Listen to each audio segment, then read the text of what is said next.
Like there was a geopolitical event that happened not many months ago, and I lost about 40,000 followers as a result of that.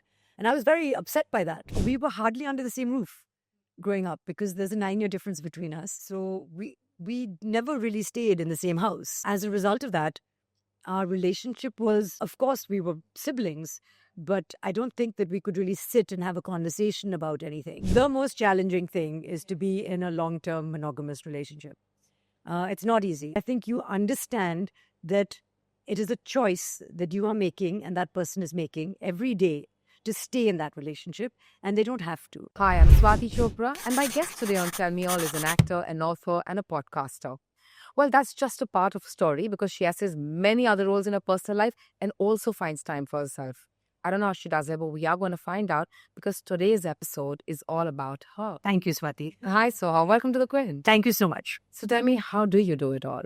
I don't know, actually, and I don't know if I managed to do it well. I prioritize what is important on Right. that day, Yeah. and that varies. Sometimes it is work, sometimes it's my health, sometimes it's my child, sometimes it's my husband, sometimes it's my mother. Yeah.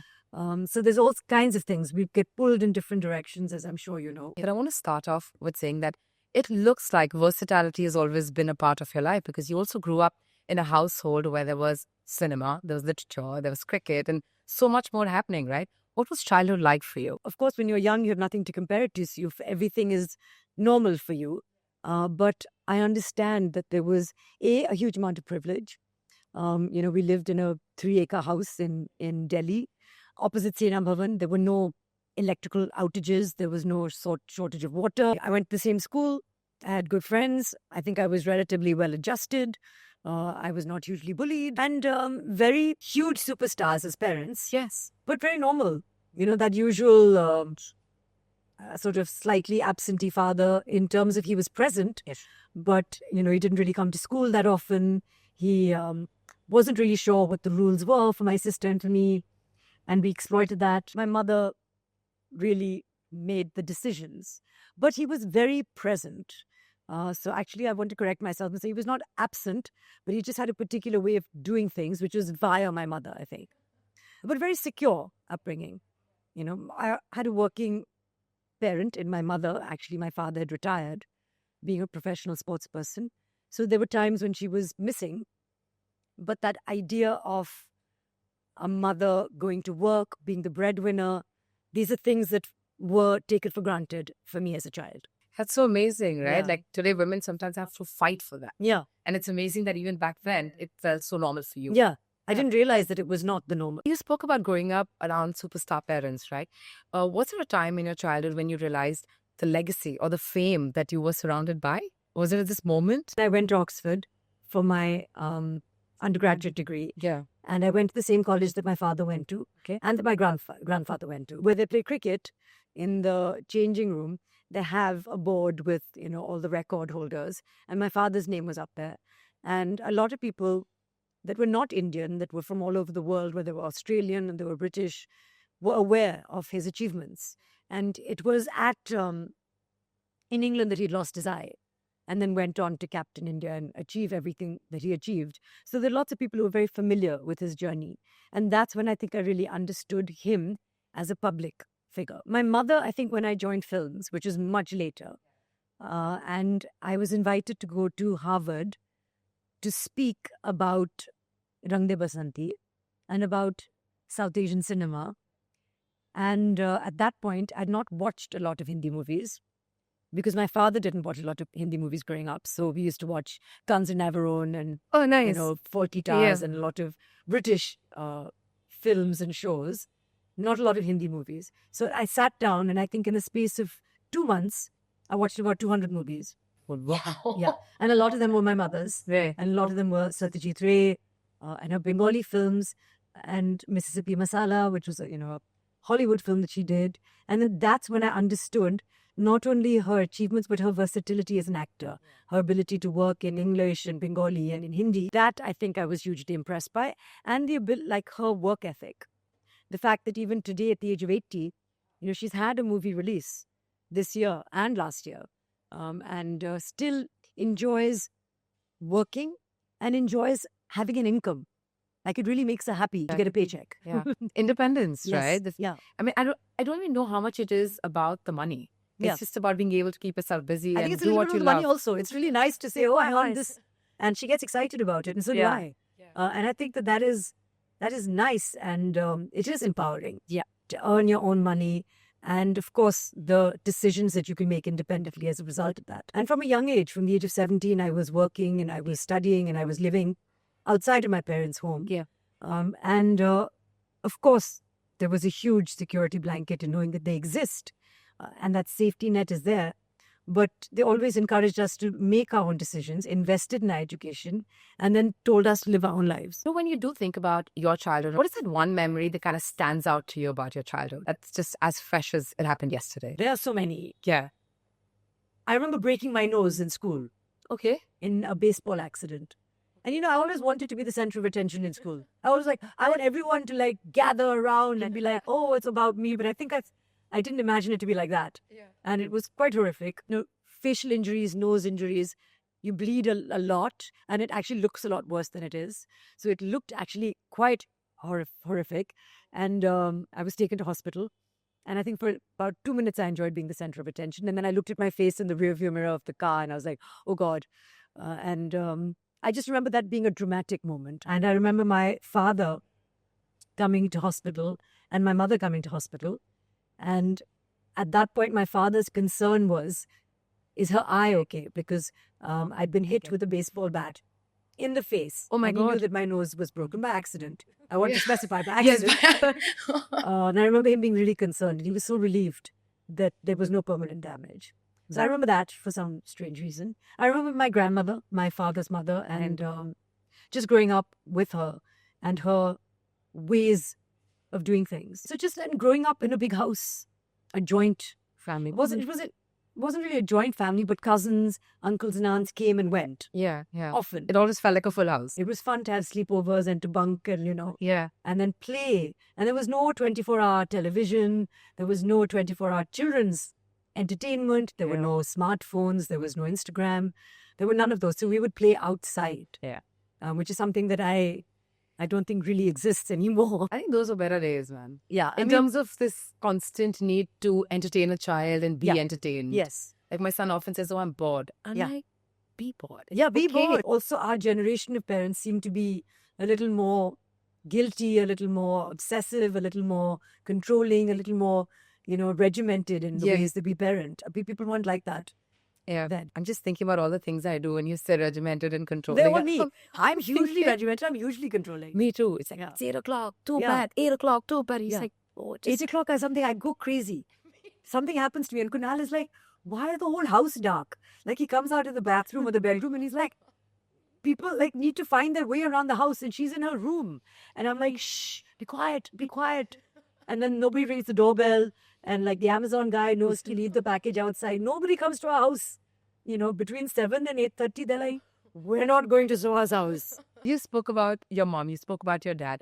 Of course, growing up in a household like this, there's so many influences that you kind of latch on to, grow on, learn from, right?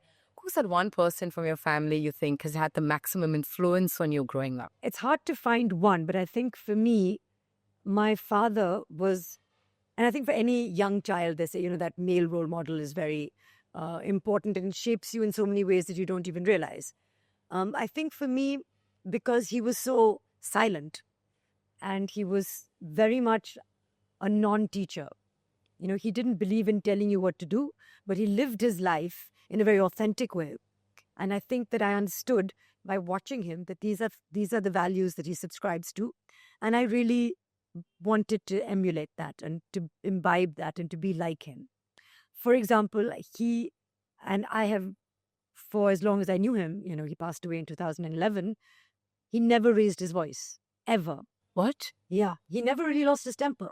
How? At most, he would just be like, Rinku, which he'd call my mother. Yeah. And that was it. And I don't know, he was just had self-regulation and patience and control. I don't know. Did and you I ask him, how do you do it? Is it a secret? didn't ask him how he did it, but I watched him Yeah. and understood that this is something that I would like to achieve. Yeah. And I have almost universally achieved that. So can you tell me how to do it? I think that the idea is not to care too much. He just managed to command authority without demanding it. He never said like, you would just listen. And when he was around, everybody would be on their best behavior. I think just because of by virtue of who he was. Yeah, makes sense. And then just the whole idea of taking things in your stride. So, of course, huge privilege, aristocratic background, but he did see a lot of loss in his life. He lost his own father at the age of 11. He lost his eye. He lost his homes and land, and lots of things happened. And he was not really, as far as I could tell, at least it didn't, in his own private time, perhaps he was affected by it, but it didn't really shake his sense of self too much. So I feel like those things, fame, fortune, they come and go in your life. They shouldn't define you. Yeah.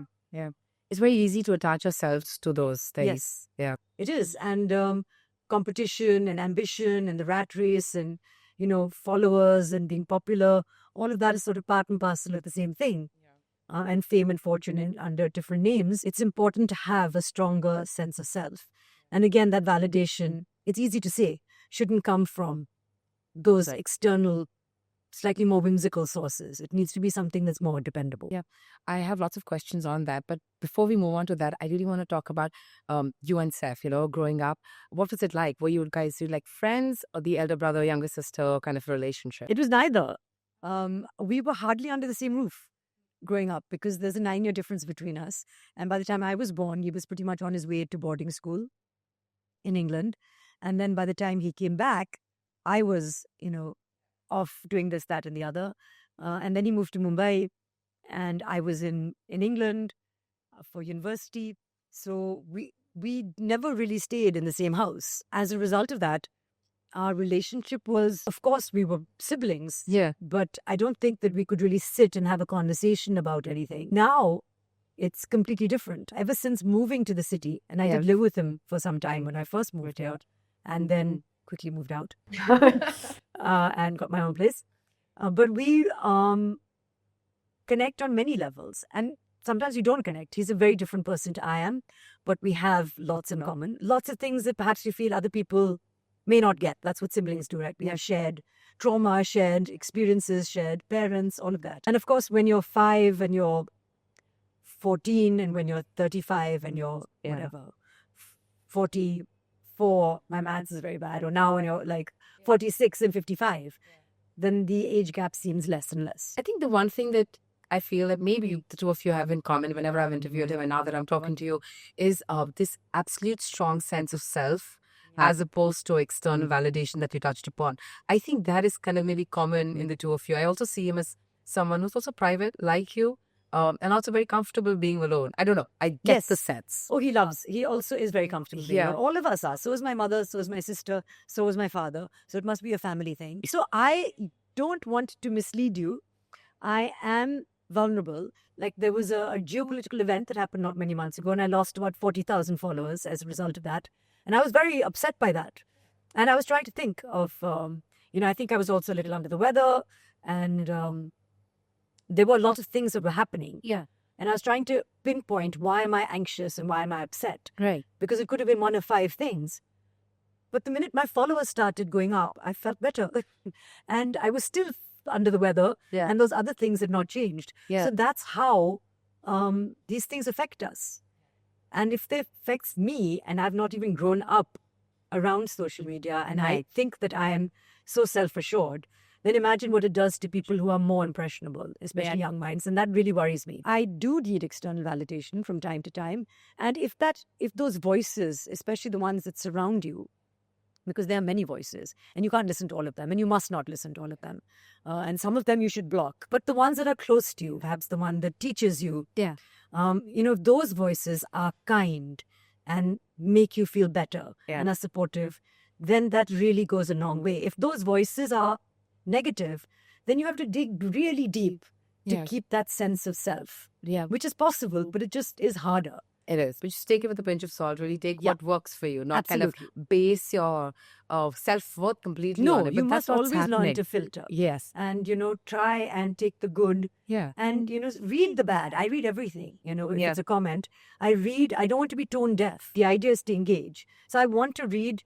And of course, I can tell the difference between constructive Yeah. and something that is just hateful or has no purpose really, or is orchestrated or is manipulated or is a Yeah. bot or whatever. We spoke about growing up around superstar parents. Have you ever felt like the shadow was so overlarge and looming, but you carved a space for yourself, whether it's being an actor, an author, and now a podcaster? How easy was it for you kind of carve that space for yourself, your own identity, and walk away from not walk away, but just move away a little bit from the shadow and really fly on your own? I think that from a young age, I felt loved and special. And, That's so whatever, nice. I think whatever our small jota mota achievements were celebrated, That's nice. and I think that to my parents' credit, they were super achievers. Yeah. They excelled in their chosen paths, but there was never any expectation for us to excel. Or choose the same path. Or even, there was actually a hope that perhaps we wouldn't choose acting and we might do something else. I feel that they never put that pressure on us to excel. That celebration of things that are small achievements, all of that contributes, I think, to a sense of self. My strength in my family was sort of my academic background. I really felt that they were proud of I excelled in school. I went to a really good college that is hard to get into. I did my postgraduate degree. So they were proud of all of those things. And my parents didn't really have a formal tertiary education. My father went to Oxford, but he was playing cricket. And my mother didn't go to college because she was working in films. So I feel like this is something that they were proud of. And I felt like, this makes me stand apart, at least in my family. And as a result of that, I still hold on to that even today. There are things like whether it's writing a book or now doing this podcast where I'm able to use my strengths as somebody who has researched, who writes, who's interested in certain nonfiction elements, make conversation with people, hopefully make people comfortable enough for them to open up to me, which is something that I'm not used to doing because I'm usually on the other side. So, those things are interesting. And like my brother, who's obviously very famous, Kareena, who's very famous, and a superstar. Everyone is so excited for this venture of mine and so supportive. You spoke about Kareena. What is that dynamic like? Whenever we see the two of you together, even if it's in pictures or just really casual videos that you'll put up on Instagram, it seems like it's beyond a sister-in-law relationship and more like a friendship. Tell me if I'm right. I don't know what a sister-in-law relationship could be like. I mean, that must vary depending on who your sister-in-law is, and who you are. I feel that Kareena is an incredibly genuine person. One of the things that matters most to her is family. She is a very hands-on parent, wife, daughter, sister, and so many other things. We have known each other for many years, but it has taken time, as I think any genuine relationship does. Sometimes you hit it off in the beginning, but I think especially when it's a relationship like this through marriage, I feel like sometimes it takes time to build trust and to get to know someone and to have an independent relationship with them outside of, your husband. Why you're bound, Why you're bound. So I feel like that has happened. Nice. It took some time to happen, but I think that has happened such that I feel like we have an independent relationship. And there are many things that we connect over. For example, I think being really good daughters. That's so nice. Yeah. I'm saying that of her, but I'm saying that of myself as well. But I'm not amazing. I'm sure your mom will agree. I don't know. I was just thinking that she's be like, you never called me back. All mothers complain. Yeah. I want to quickly go back to carving your own space in the industry. There are the times that you've chosen to kind of step away and not be pushed into this traditional, what they call the rat race of Bollywood, right? But did the thought of ever being out of sight, out of mind, being an actor, did that ever cross your mind, or was it really easy? It does cross my mind, of course, mainly because I think I'm surrounded by so many people who are more ambitious than I am. And that rubs off on you, and then I have to just remind myself but that's not who I am. And it's all right. I'm a content person. So why am I suddenly feeling this sense of insecurity? Maybe. I mean, how well do we really know ourselves also? I don't know. I am comfortable. I have been accused of being lazy at times. And I think that that is true to an extent. But when I do something, I work hard at it. Sometimes because we work with actors and we live with actors and we're married to actors and Yeah. we're related to actors, some of that energy rubs off on you. I have to remind myself that my work has always been a part of my life. I am ambitious, but I also enjoy things outside of my career. And I can again say that because I'm privileged to be able to choose Yeah. when I want to work and when I don't want to work and how much I want to work. Having said that, I want to work more. In your career, what's the one moment that you felt like, because as an actor or in anybody's life, there are highs, there are lows, there are quieter moments as well. What was those quieter moments kind of taught you about being an actor that you felt, oh, this career is really challenging? Is there a moment like that from your career that comes to your mind? There are many things that are challenging, but when you talk about the quieter moments, those are times when you are not working. And now, of course, I have other things. I have a Yeah. daughter and I have a home and I have this podcast. But there are times when, we were younger, when we didn't have all those things. And as I said, when there was only theater Yeah. and we didn't even have OTT. Okay. And that could make you feel very insecure, especially a generation ago when even scripts were not really, Yeah. you weren't seeing yourself in your 40s represented on screen at all. So you really thought, okay, I'm going to get to a certain point when I'm 30, 35, and then I'm going to be unemployed and I have to think about what to do next. So all of that can create in a career where you don't get a monthly paycheck. And also you have no control over how much you're going to work. That's probably why my parents were protective about me and didn't want me to join Yeah. films. Because I they get say, that. at least if you're a banker, which is what I was doing, Yeah. they said there's a clear trajectory. Keeping all of that in mind, every moment, I think, when you're sitting at home is important, I think, for you to remember sometimes that it is a phase. Sometimes you have to motivate yourself. Sometimes you have to network, make Yeah. phone calls, do things that you might find. Why do I have to do this? Why do I need to go to this party? Surely my work should speak for itself. Yeah. And then you're like, how does casting work? And it's a very large industry, but it's a very small industry at the end of the day. The key thing to remember is that there will be ups and there will be downs, and to have a certain amount of stamina to see it through. Having said that, it's a lot easier to say, especially, I think, in this world, which can be very unforgiving. Yeah. So I think if you can create some kind of, emotional and economic safety net, people don't like it when I say that because they feel like you should have the hunger and you should not have a plan B. But I'm very much a plan B kind of person. I think we're going to take a quick 5-second break here because Okay. Soha hasn't eaten anything. She's been doing interviews all But day. I can continue to eat while yeah, we you chat. can eat and chat. I think So- I'm quite a neat eater, but we'll find out. Thank you for chopping up my food like I do for my child. Abhi mujhe churi ki zarurat nahi hogi. Thank you very much. Take a bite first. You ask me long questions. I'll just keep talking. And talking about films, if there was a film set you had to go back on, okay, which one would you pick and why? Oh, that's lots of fun on many sets. I can tell you the set that I don't want to go back on Okay. is that of Tum Mile, Okay. especially the Mumbai one in Bhandup, where we had to recreate the Mumbai floods. Right. And they basically took a very large studio and they filled it up with water. Oh, And I think whoever was saying Itna Pani was a very tall person because Itna Pani for him was like Itna Itna Pani for Pani. me. And I was like, and it was definitely unsanitary, those Yeah. conditions. Films that I really enjoyed, Rang De Basanti. yeah, of course. It was huge fun. Yeah. We were all very new. I think all of us auditioned, except Yeah. Amir, of course. Yes. And were very excited to get parts in that film. And we traveled the country. We shot in Rajasthan, we shot in Punjab, we shot in Delhi, we shot in Mumbai. And we had so much fun also because Binod Pradhan was the cinematographer. He takes his time lighting the set. Sometimes it can take half a day. Sometimes it can take a day. So there were days when we were just hanging and, playing games. Yeah. And Sharman and I were doing, ab crunches in like weird places. And Amir liked to play word games. And Scrabble and things. So Trivial Pursuit. We had a lot of fun Yeah. on that set. So that's a set that was great fun to work on. We've, of course, spoken about you growing up, a little bit about your films, Seth and you, Karina and you.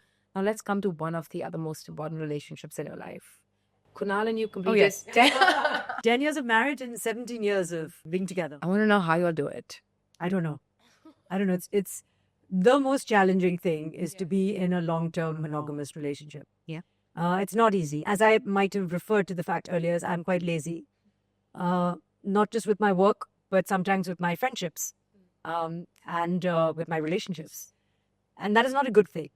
I think it's good to be true to yourself, but sometimes you have to make an effort. And I'm doing that. I think I'm doing that now. Yeah. I feel like, especially a marriage, and today in a city like Mumbai, where we all live in these nuclear families now, Yeah. there's a lot of pressure on husband and wife to be there for each other, take out a lot of our stress on each other. That's why it would be nice to have a wider community, I think, such that you can spread the love and also spread a little bit of that stress, maybe. And then, a problem shared is a problem halved and all of that. I think you understand that it is a choice that you are making and that person is making every day to stay in that relationship, Right. and they don't have to. And now we are well aware that, people are prioritizing themselves and their happiness, and they don't want to be where they're not happy. We can have 20 million podcasts about marriage, and Yeah. everybody will have something to say. Yeah. But I think that it is definitely challenging. What I appreciate about Kunal is that he's a hard worker Yeah. and that he's a romantic. Oh, how sweet. Yeah. So he wants a good marriage. Nice. He's not going to settle for less, Nice. and he keeps me on my toes. It's nice. Okay, then. He's also so fun to talk to. He's so intelligent. He's so sharp.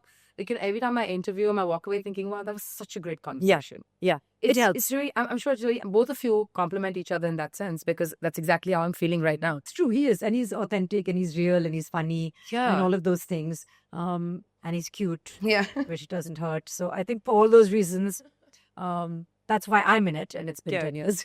He's taught me lots of things. But I think what I appreciate about him is integrity.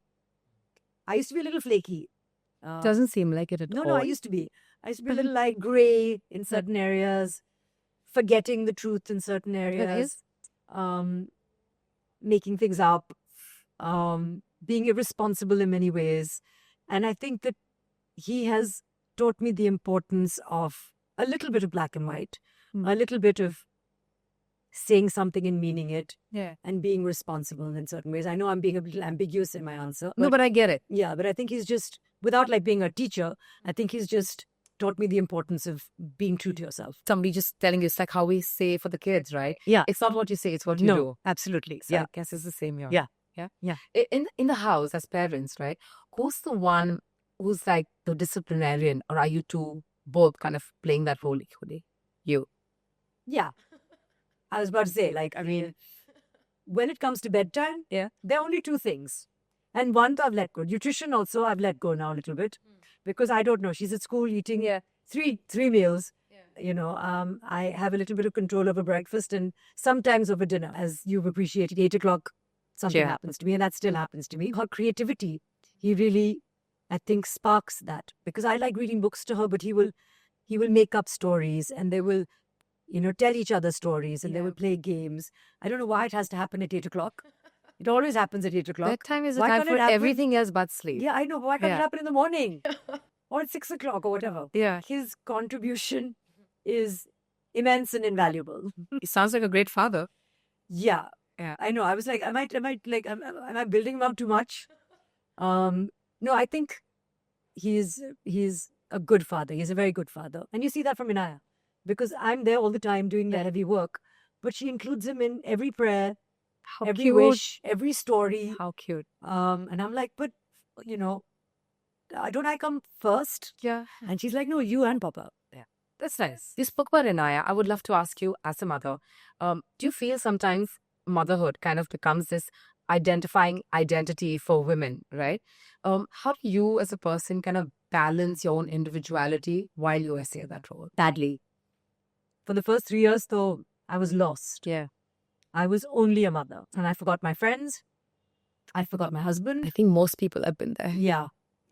Everybody was offended by me. They told me afterwards. And I could see also that I was offending people, and I didn't care. I was like, this is my child. I'm going to do everything. Same. And, I don't care.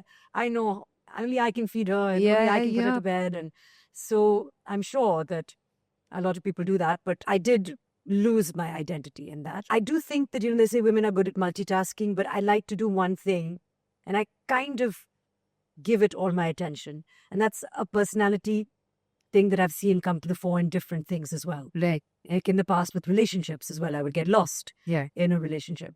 And this, of course, is a hugely important relationship between mother and child. So I think that that happens. So now I'm trying to navigate that, but it's not like I chose to achieve that balance. Inaya's now grown up, and Yeah. she's the one who's Actually, like, it's just I'm hanging happening. out with my friends. Please organize this play date. I'm going to school. Yeah. I have this class. Yes. So I had no choice Yeah. but to explore other avenues of being who I am. Right. And luckily, they exist. Go back to apologizing to my friends Yeah. and saying, I'm so sorry. Can we have dinner? Because, now Inaya is in bed. And they're like, oh, I guess Inaya is busy and Kunal is busy. And am I the fourth call you made? And I'm like, no, not at all. Yes. Motherhood also, at least for me, it kind of, I don't want to, I'm not, again, attaching my entire identity to motherhood, but I do know personally for me, that it shifted a lot in me. Yeah. It kind of made me a new person. Yeah. There are a lot of aspects of myself that I love today is because I'm a mother. Yeah. What shifted in you when you became a mother? What are those aspects that kind of you saw bloom in you? One very tangible thing changed. I have never gone shopping for anyone else. Okay. Ever. Apart from the odd birthday present. Yeah. I would never think to buy clothes for anybody else in my family. And then suddenly I became a mother. And now when I go and we travel, for example, I don't even get an opportunity to shop myself because I'm just enjoying buying things with Inaya, exploring things with her. I don't know what that is, but it's just interesting to see. I think that I was quite self-absorbed in the past. And I feel like now I care for someone else.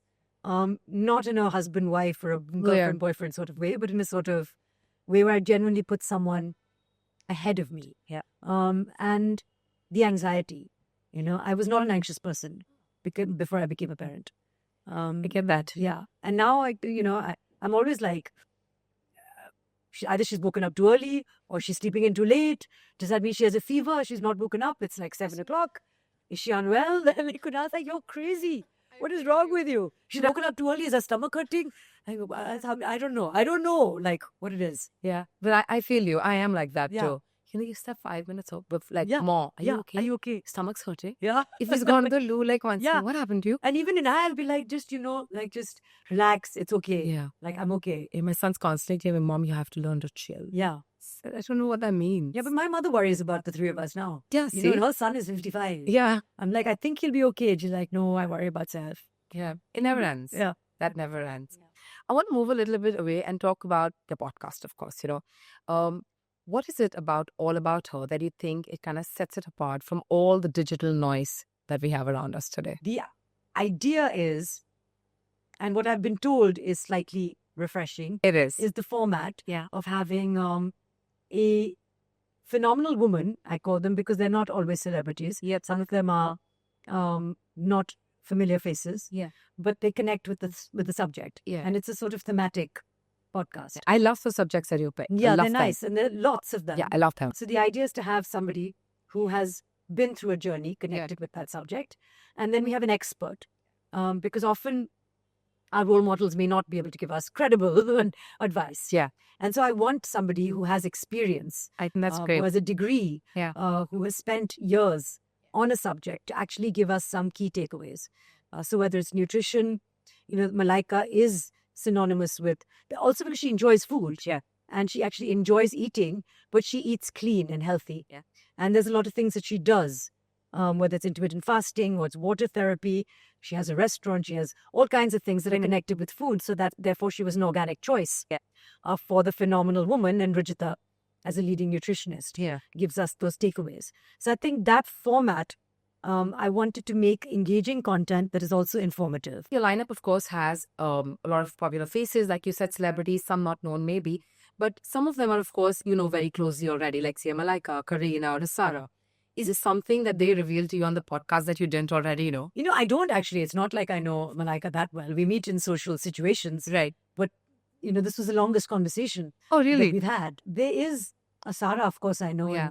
And, Kareena and I have lots to talk about in various occasions. I think that When it comes to it's all about the questions, right? These are questions that I may not have had an opportunity to ask them Right. up until now. Yeah. Um, Because the setting is different. because the setting is Yeah. different. Like Karina's talking about positive parenting. Yeah. Sarah's come on board as well. And there's a lovely episode on 3 generations of women Oh, nice. with my mother, with myself, and with her. How nice. Which That is sounds nice. really interesting. Yeah, which is nice. So if Inaya had to watch All About Her 15 years later, okay, For 1 hour of screen time. 1 hour of screen time, I don't Like, think no, I want to watch K-pop Demon Hunters. what do you hope she learns from it? About you? I think that, in this whole attempt to be authentic, which we're all trying to do these days, whether you're on the podcast, whether you're in front of the camera, whether you're not in front of the camera, the idea is to more or less be the same person if possible. That doesn't mean that you need to share everything with everybody, but what you do put out there, try and keep it as close to who you are when you are playing yourself, obviously, when you're not playing a fictional character. So I would like her to see consistency in who I am, not watch that podcast and say, that's not who you are at all. Nice. You're pretending to be so serene and calm and like you have it all together. So there's messiness on the podcast, like there's messiness at home. And my attempt is to try and be the same person. Okay, so I'm going to ask you some really, really quick questions while Okay. you eat. Because if you Long questions, quick answers. I'll just be like, yes or no. one thing Inaya has taught you, take your time. No rapid. She has taught me to listen. Literally, she said, stop and listen to me. I don't want to do this. I don't want to go to this person's house. Right. I would like to just stay home today and do nothing all day. And I'm fine with that. Okay. Kunal in one word. An onion. Too many layers to him. Yes. Good. Doesn't make you cry. Yeah. Okay. Like that? No, yeah. He's layered. Karina or Seth, who gives better advice? Bhai will give you more advice. Karina will not give you advice unless you ask. And I think Bhai will also not give you unsolicited advice. But he is a fountain of experience, I think. He has lived and seen a lot. Yeah. And he is happy to share. So I think that he has probably given me more advice than Karina has. But that's not to say that she can't. It's just I've gone to Bhai. Yeah. And that's just been like the natural Yeah. order of things. If Seth had to describe you in one word, what would he say? I don't know. You have to ask him. We'll ask him. Ask him. Okay, done. And then tell me what he says. Okay, we'll send it to you. And how long it took him to say. Can you tell him to come on the podcast then? Just for this reason. Just for this reason. Like he's going to listen to me. Might. He might. On that note, thank you so much for talking to me. Thank Swa. you. It was such a nice conversation. You're so honest, so warm. If I've That said too wit. much, then please edit it out. No, I love your wit. I really do. Thank and you. everything. Thank you so Thank much you, and good Swati. luck Thank for your you. podcast. Thank you so Thank much.